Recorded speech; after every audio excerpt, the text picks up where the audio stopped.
So there's a little bit of initial electrical work. Some side markers, basically one there and one up on the front. And I've put in some speakers.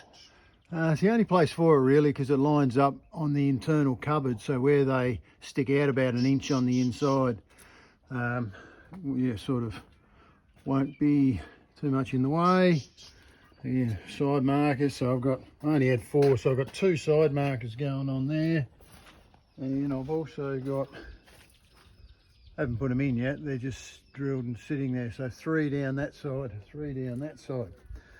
So the next job I've got is for the solar panels that go on the top.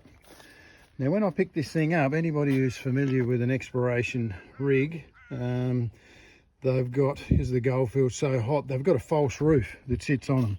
Second roof over the top just to cut down on that initial sun glare. And this is the roof that came off that van. When I went over, it wasn't in too bad a shape, but it did get a little bit bent and twisted in a couple of spots. Mostly, and I've cut it up obviously. So yeah, just a little bit of work there. That one's a little bit knocked around. So the idea of this is I'll take most of the aluminium skin off and I'll just leave a piece along the front, the curve, so which will face forward, and on that curve, after that it'll just be the frame, and then I've got 5 300 watt solar panels. So I can probably only use 4 of them. That came off a house installation, but yeah, they'll run at about 48 volts each, I think. So we'll worry about that when we get to it.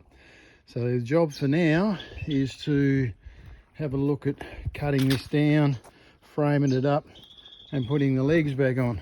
When I did salvage the van, I had to cut all of the legs off. So these are the legs that I'll have to tidy up. So you can see that they only sit on like a short extension, and then it goes into the roof. So yeah, that's the next job now to go and sort out.